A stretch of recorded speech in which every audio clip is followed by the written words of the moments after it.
contemporâneos, estes autores estão completamente errados. Quer dizer, há uma linha que vem, não é, do Aristóteles até a linha dos vitalistas, que vem até ao Bergson, que depois continua para o Deleuze, e pronto. E agora há uma parafernália relacionada com esta coisa da subjetividade dos objetos, não é? Object-oriented ontology e o speculative realism e todo um conjunto de tretas, que, efetivamente, as pessoas deixam-se ir atrás disso. São completamente absurdas, do meu ponto de vista, e eu anuncio que vai ser em fevereiro de 2020, não é meu, não era eu, um livro muito interessante, coordenado pelo Zizek e por um outro autor, precisamente rebatendo ponto por ponto, um livro editado por eles, rebatendo ponto por ponto todas estas concepções. Porque, de facto, quer a antropologia, quer a arqueologia, quer outras áreas, bateram numa parede. Porque vamos lá ver, o que é que nos interessa? Continuar a recolher mais histórias, mais curiosidades, mais lendas e narrativas? Não sei se vais entender. Temos que pôr o problema com coragem, quer dizer, o que é que andamos aqui a fazer? É que a vida é muito curta. Vitor, isso depende de cada um e de cada investigação. Isso é o teu. Nós estamos a planear uma bateria de entrevistas a arqueólogos. E eu acho que isso vai ser o mote da tua entrevista, que é a questão do rumo, afinal de contas, o que é que questionamos, não é? O que é que estamos aqui a fazer. E essa é a tua questão que há muito tempo levantas desde as aulas, não é? Pois, eu tive sempre essa preocupação, não é? Qual é o estatuto daquilo que eu próprio tentei fazer, que não consegui concretizar a nível coletivo, não é? Não se conseguiu nunca arranjar para a nossa arqueologia um estatuto decente, e continua a não se conseguir. E depois há uma série de trabalhos de pessoas que tentam fazer coisas, mesmo em antropologia, não é? E que são meritórias e que alimentam os nossos trabalhos aqui, mas talvez do adiantado da idade leva-me às vezes a perguntar. Agora estou já à beira do abismo do fim da vida, não é? E a pergunta que eu faço é esta. Agora é urgente. Não sei se vais entender. E queria alertar as pessoas mais novas para isso, quer dizer, para a urgência de irmos ao essencial. E de irmos ao essencial significa começar por estes pormenores todos, que são importantíssimos. Nós não podemos de maneira nenhuma desqualificar todos estes trabalhos que são importantíssimos, não é? Já deviam ter sido feitos há muito mais tempo também, já devíamos ter aproveitado aquela ideia de que quando saiu o 25 de Abril, Portugal era um museu de si próprio, não é? E havia imensas coisas que se perderam, não é? Mas, quer dizer, a concepção com que uma pessoa fica é que a maior parte das coisas na vida, mesmo na vida pessoal, é feita de perda. É feita de perda. E da perda, ou com a perda, vem enlaçada uma outra realidade, que é a realidade da mitificação. Não é? Quer dizer, eu, por exemplo, se quiser fazer uma autobiografia, que já pensei fazer, mas que depois desisti, sei que iria fazer, acentuar um determinado número de pormenores, de detalhes, e esqueceria muitos outros que com certeza eram importantes e que poderiam ser vistos por outras pessoas em relação a mim, não é? Portanto, quer dizer, qualquer exercício de autobiografia é um exercício de narcisismo, não é? E com tudo o que isso tem de negativo. Mas o problema que eu queria levantar, no fundo, é este. Já nas conferências anteriores falou do problema da memória, do problema da... Porque é que eu há bocado estava a dizer que a música é uma coisa viva? É que ao menos a música, a gente, pronto, sabe que pode estar a cantar uma modinha que foi inventada há 100 anos, não é?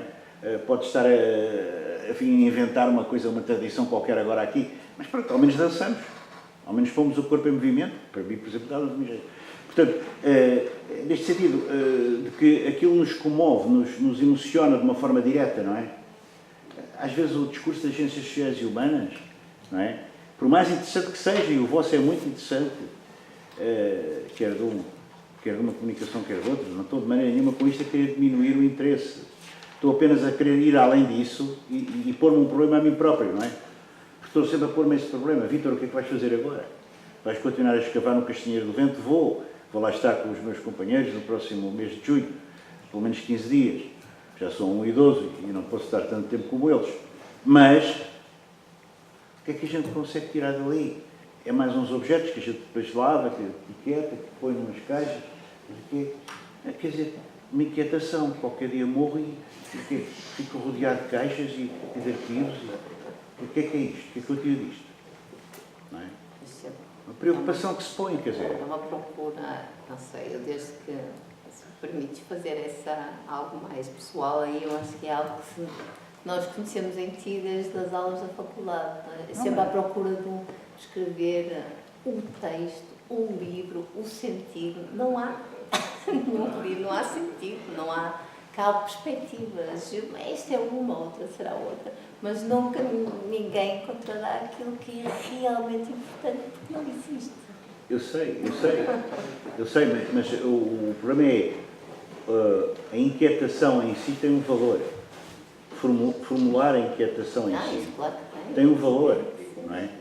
Tem um valor também, importante e essa voz, por isso é que às vezes falo aqui e às vezes talvez abusando um pouco da vossa paciência. E por isso é que devemos, por exemplo, a ti a quantidade de livros sempre que disponibilizaste a toda a gente, sempre por causa disso, para procurarmos, para questionarmos. Lembras-te quando no mestrado apresentaste uma vez, te ofereceste para apresentar e apresentaste o primeiro livro que eu conheci do Badiou, que era sobre o conceito de modelo. Sim. Quer dizer, eu continuo na mesma senda. É apenas isso, é uma questão de coerência. Eu continuo na mesma senda. Continuo a tentar procurar por cima. Porque já percebi, por baixo não consigo. As portas fecharam-se todas. As portas à verdadeira investigação em Portugal fecharam-se todas. Não há verdadeiramente investigação científica em Portugal, nas ciências sociais e humanas, de grande craveira internacional. Nós não temos aqui os grandes debates que hoje estão a dar, nos círculos que são pequenos, porque também há uma grande redução a nível mundial, não é? Com o desenvolvimento dos populismos, das ultradireitas e de todas essas coisas, há uma redução muito grande da inteligência internacional. Quer dizer, não estamos bem nenhuma nos anos 60 do século XX, quer dizer, que havia um borbulhar, não é? Fantástico. Não, estamos numa época de decadência e de retração profunda. Mas, precisamente porque estamos nessa época, como há muita informação e como há muita comunicação e como há muita capacidade de determinadas pessoas dizerem assim, bem, estou lixado se não for muito bom. E se não furar por onde os outros não estão a furar. E então há um conjunto de indivíduos, muito poucos, que estão a conseguir ir mais além. É isso só que eu digo. Existe. Só que, claro, por exemplo, seria preciso cotejar. Lembram-se quando o Tim Ingold esteve cá e houve um colega da arquitetura que levantou lá um problema no Palacete de Balsemão, a querer que eu lhe pusesse uma questão, porque via que ele tinha uma perspectiva diferente da do Tim e não sei o quê. Eu não tenho categoria para discutir com o Tim Ingold, porque o Tim Ingold é uma pessoa que tem um conhecimento antropológico tão grande, que depois já se passou para a filosofia. Mas passou-se para a filosofia que eu acho que é errada. Só que eu nem tenho o conhecimento antropológico dele, não tenho esse substrato, nem tenho a capacidade filosófica de me contrapor a ele taco a taco. Portanto, ele dava cabo de mim há pouco tempo. Mas eu não me importava nada de darem cabo de mim e de me abrirem uma luz. Nada disso. O meu problema é que eu tenho a impressão que ele iria dar cabo de mim da maneira errada. Quer dizer, porque eu sei que se eu tivesse a capacidade de um Badiou, ou de um Zizek, ou de um outro autor dessa categoria, eu conseguia abrir a cabeça ao Tim Ingold, dizer-lhe, olha, Tim, não é abrir no sentido de o tornar mais inteligente, porque ele é inteligentíssimo, muito mais que eu. É no sentido de ele cotejar aquilo que ele crê numa outra maneira de ver que é completamente diferente. Ou seja, o que eu queria dizer no seguinte é o seguinte, nós em Portugal passamos ao lado dos grandes debates contemporâneos. Isso vê-se, aliás, nas nossas campanhas eleitorais. Sobre uma penúria tremenda. Nos nossos mídia, já não posso ligar a televisão. Andamos agora com um problema daquele senhor, das condecorações. Anteriormente era não sei o quê, depois há mais outro que tem um desastre, depois mais outro que não sei o quê, que anda de helicóptero. Quer dizer, é um vómito tremendo, não é? É um vómito tremendo com o que vomitam para cima de nós todos os dias. Uma pessoa sente-se emporcalhada com aquela porcaria. Há um ou outro candidato que evidentemente diz alguma coisa de jeito, evidentemente. Quer dizer, de uma maneira geral, a penúria é muito grande. Porquê? Porque porque também a própria população não tem grande escolaridade, ou se tem escolaridade de cursos de esperas, tirados à pressa, não há. Mas isto nota-se a nível da Europa, porque é que em França há o crescendo do movimento da Le Pen e companhias limitadas, porque é que há tantos tipos de extrema-direita, porque é que os brutamontes crescem no mundo? Porque é que temos um Trump? Porque é que temos um Bolsonaro que agora cortou uma parte importantíssima da subsidiação à investigação sociais? Dá de pensar, não é? A pessoa tem que tomar uma posição sobre isto. Senão é conivente com isto. É uma vergonha. É que, de facto, há uma monstruosidade que está a crescer. Não só sou eu que a digo, há muita gente que o diz. Mas a monstruosidade não está a crescer só de um lado, está a crescer do outro lado também. Porquê é que temos o Maduro? É outro problema. É outro problema complicado. O resto do dia a debater. É outro. Estar a detalhar as pessoas falar por algumas questões. Sim, claro. Sabe que. Já acabou? Faz favor. Isto aqui é uma questão muito. É uma questão que aparece nas ciências sociais e humanas, está presente há 20 anos. No Congresso em 1989, 2000, da Revista Crítica de Ciências Sociais, o Boaventura de Sousa Santos foi para lá ferver. Porquê? Porque só Carlos escreveu um livro Imposturas Intelectuais. E então este o debate daquilo que se chama, não se sabe bem dar, mas dá-se o nome de pós-modernidade para pensar nisto. E para mim isto aqui é um problema da própria construção científica. Há bocado estamos a falar da memória. Sim, de facto temos que apostar em melhorar as metodologias e apurar toda a construção e toda a recolha. Mas há uma questão que se tem que valorizar, que é a ontologia dos paradigmas. E não é ninguém, há pouca gente a falar em ontologia dos paradigmas, e quando se vai pensar em ontologia dos paradigmas, vamos falar em quê? Na leitura que Lenin faz a Marx, e não se pode falar nisto nas universidades. Não é? Portanto, a questão é esta. É que o que está em crise é a ontologia dos paradigmas, a relação que nós temos com o objeto e com aquilo que o Lenin falava na realidade pré-existente que afeta o indivíduo, para além das outras partes, da metodologia e da própria epistemologia. E eu creio que é esta a questão que levanta grandes discussões atualmente. E pronto, isto aqui levava-nos durante toda a tarde a discutir e a andar ao murro, talvez. Não.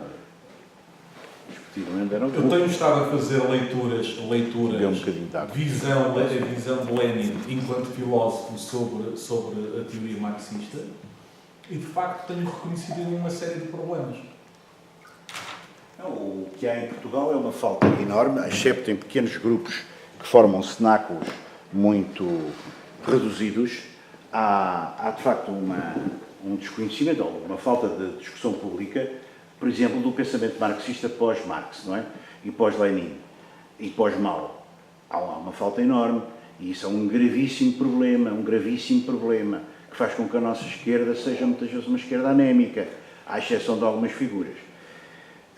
Porque eu não acredito, de maneira nenhuma, vamos lá ver, que exista alguma coisa que fuja ou que saia do campo do debate político. Tudo é política, inclusivamente a própria ciência, não é? Porque, evidentemente, há muita maneira de orientar politicamente a ciência num sentido ou noutro. Mas nós não temos isso. Por exemplo, o que sabemos nós, para além do Hobsbawm, que até é um indivíduo interessante e conhecido na história marxista inglesa, o que sabemos nós da tradição do debate da história dos historiadores marxistas ingleses. Digamos, o que sabemos nós do debate atual contemporâneo sobre a escola do Zanal, que ainda continua a informar muito do nosso ensino da história, que nós próprios aprendemos segundo isso. E depois do Zanal, não há nada. Quer dizer, o que sabemos nós, por exemplo, do Foucault, da linha da biopolítica, do Roberto Expósito, do Enzo Traverso, de toda a linha italiana, digamos assim, de filosofia da história e de problemática da história. Quer dizer, o que é que isso é debatido em Portugal? Onde é que nos mídias se debate isso? Qual é o intelectual português? O Boaventura Sousa Santos é um caso raro, não quer dizer que eu concordo com tudo o que ele diz ou com todas as suas posições, mas é um caso raro de pessoa que eu admiro, porque é um intelectual que efetivamente põe problemas de fundo e põe problemas de base. E não tem medo de o fazer, não é? Quer dizer, não tem medo de defender o Assange, de dizer que o Assange é o herói dos tempos contemporâneos. Não tem medo de dizer isso. Isso é importante ser dito. Porque a maior parte das pessoas estão incluídas em instituições onde não podem dizer isso, não são logo colocadas um bocado à margem. E pronto, toda essa linha que estava a falar, a linha que foi diluída, por exemplo, os trabalhos do Gramsci também foram completamente diluídos nas universidades. Justamente. E a universidade, toda a gente, quem trabalha em universidades sabe como é que funcionam os CTCs e os departamentos e essa coisa toda. Em Portugal, não é? Em Portugal, e então agora no Brasil, estamos a falar no Brasil, em que um sociólogo, eu vou para o Brasil agora em agosto, vou ser visto talvez como um criminoso por ser sociólogo, não é? É a questão, porque depois isto aqui é uma coisa, isto é real, é real no Brasil dizer que somos sociólogos e apontarem-nos o dedo, ou andar com uma camisola vermelha e dizer que somos do PT. Isto é uma coisa real que não estamos já no campo da teoria e da discussão. Estamos a falar no campo político de ação direta sobre o indivíduo. Claro. Não é? Isto aqui, e pronto, depois temos aqui, na Europa temos o Viktor Orban, temos na França a extrema-direita a subir, que vai partilhar e vai ultrapassar o Partido Socialista, e pronto. E então, isto tem uma história, tem uma responsabilidade.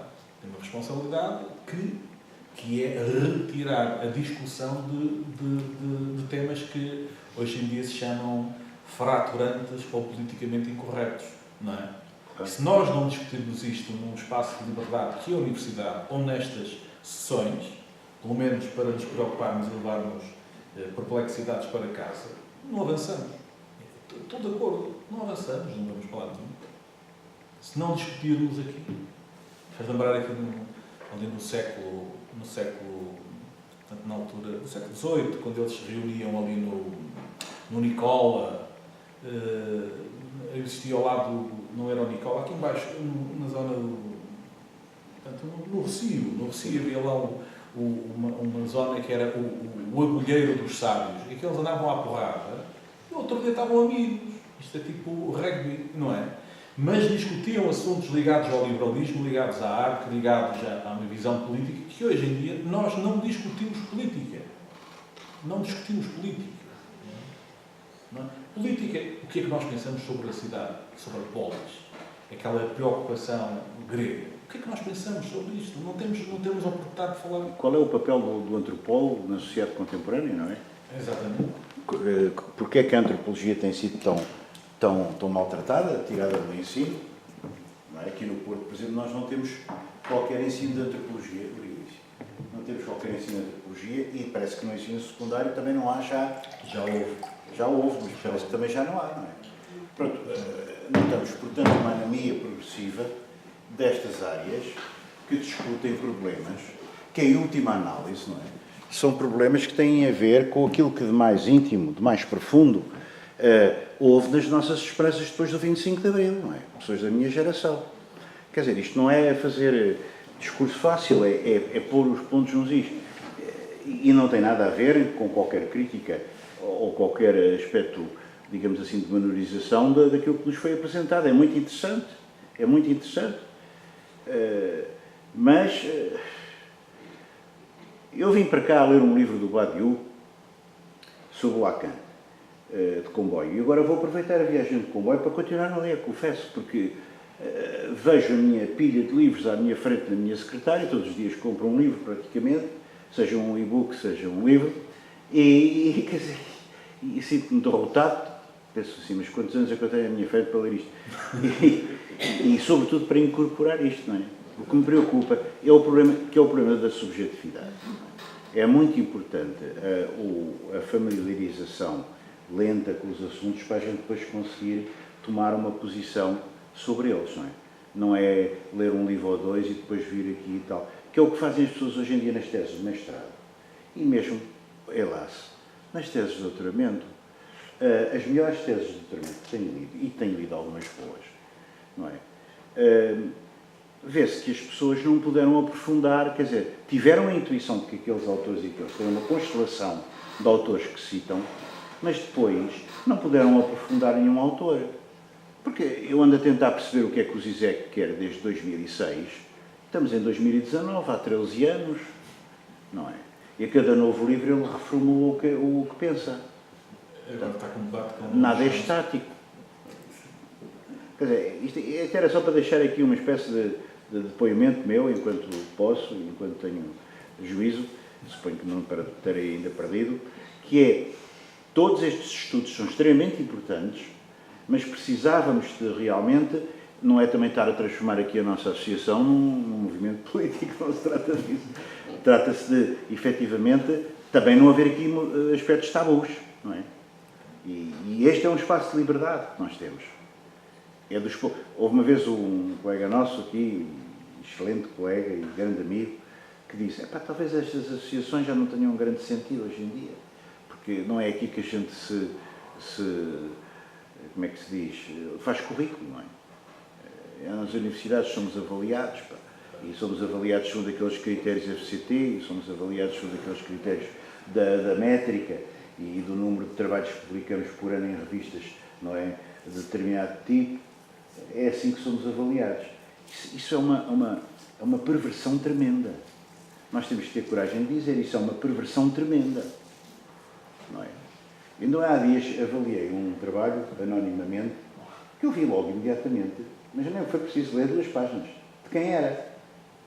Até dei um parecer favorável, porque é um trabalho com o qual eu completamente discordo, mas que tem muita categoria intelectual e, portanto, um juiz tem que ser, tanto quanto possível, imparcial, não é? Pronto.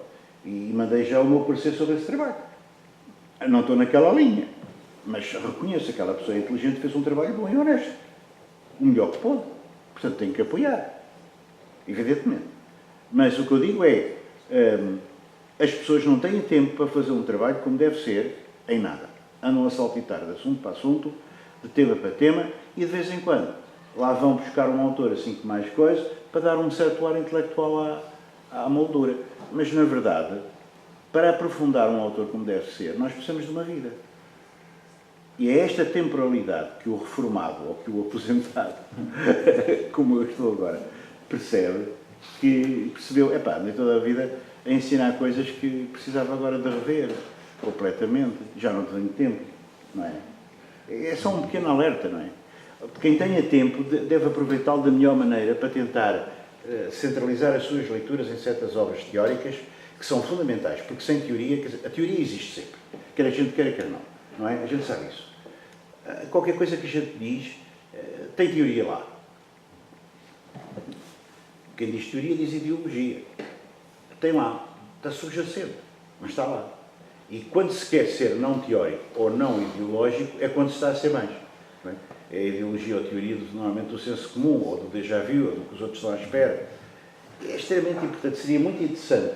Porque é que as pessoas não aproveitam esta associação, a nossa revista, para publicarem coisas interessantes, que não sejam apenas descrições, não sei se você entender. Sim, sim. Eu tenho tentado fazer alguma coisa, outros colegas também, mas é pouco, e faço aqui o apelo às pessoas mais novas que realmente nos ajudem a manter este espaço de liberdade, não é? Enquanto ele pode existir. E realmente a tentarmos fazer qualquer coisa de diferente.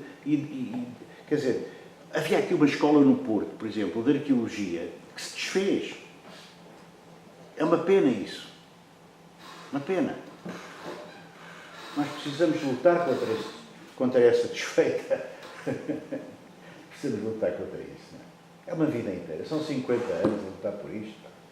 É por isso que eu digo isto. E a antropologia é a mesma coisa.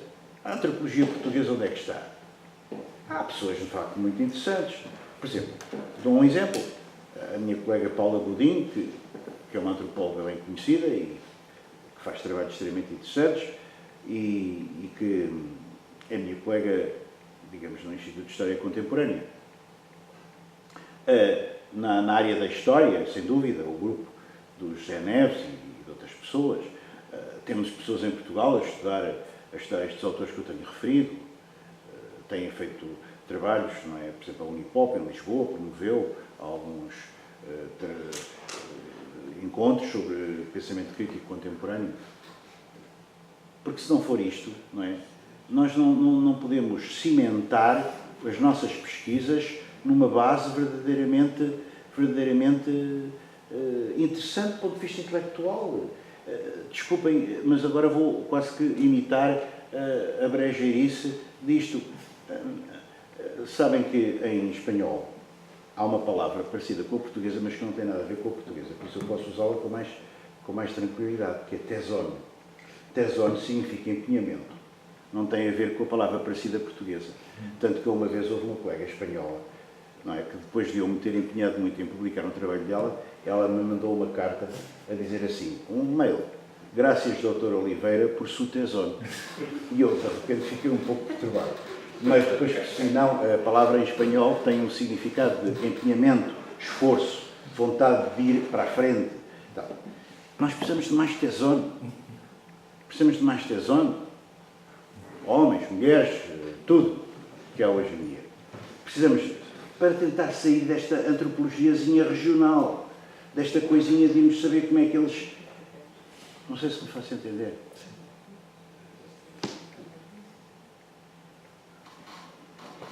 Vou ocupar muito tempo, mas ainda temos tempo. Ainda podemos estar aqui mais um bocadinho. Embora eu vá para um comboio das 6h15. Das 6h47. Normalmente tenho ali um amigo, agora já estou aqui a pôr uma cunha. Me dá boleia. Dá? Pronto, tranquilo. Desculpem ter ocupado tanto tempo, faz favor. Deputado, muitos parabéns à organização pelos instantes. Em relação ao Sr. o Sr. focou a existência do pito e do pito degenerado. E depois mostrou-nos aquele pito antropomórfico de Lamego. Há alguma noção do motivo que levou à origem do pito degenerado? E se há a ideia de que é mais antigo?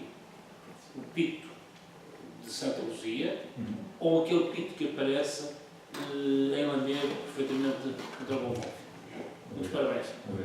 O pito de Vila Real, de Vila Nova, de Santa Luzia, portanto aparece na Santa Luzia, aquilo era feito com uma massa, inicialmente, portanto a memória de cerca de 100 anos, era feito com massa de pão, que obviamente como ia ao forno ficava mais escuro, era feito com a abóbora, com o calondro, como se diz em Vila Real, e com açúcar castanho, açúcar castanho, o açúcar mascavado, não é? Depois, aquilo também se prestava a muita brincadeira, que nós estamos aqui a falar. É a brincadeira do género de colocar segredos, como se encontra, por exemplo, na rosca e no pito de Lamego, colocar segredos dentro do pito, ou seja, uma malagueta, por exemplo, para dar à pessoa, e ela, conforme comia, tinha aquela ratoeira, não é? De pensar que estava a comer doce e tinha ali um picante.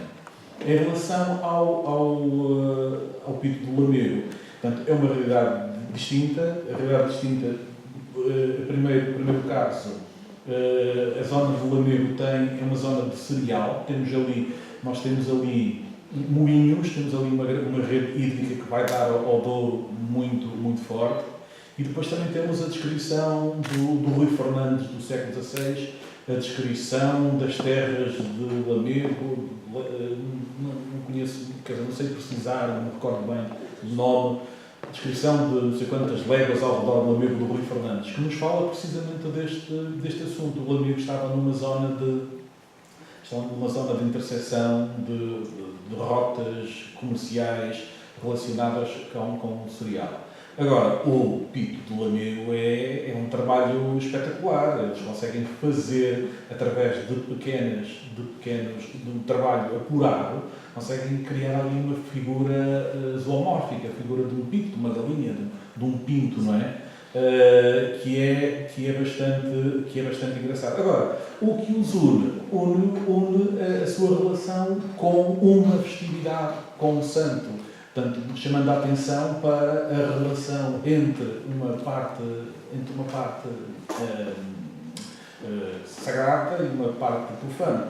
Parte sagrada é essa que nós, se nós formos procurar a história religiosa, vemos aqui o quê? Vemos um conjunto de sincretismos, de associações, de transformações relacionadas com o quê? Com a cristianização do espaço ibérico. Não é? Agora, não me atrevo a dizer que o Pito é celta, como alguém andou a dizer, porque o celtismo foi dentro da teoria, foi um dos grandes mitos, não é?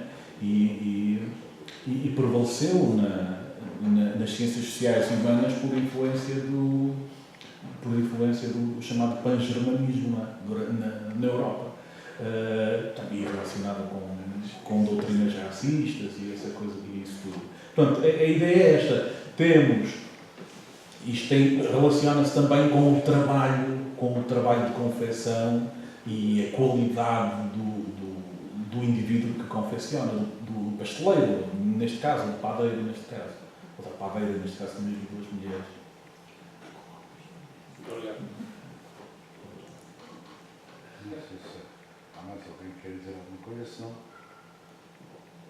interrompemos aqui a sessão. Agradecer muito mais uma vez aos dois conferencistas.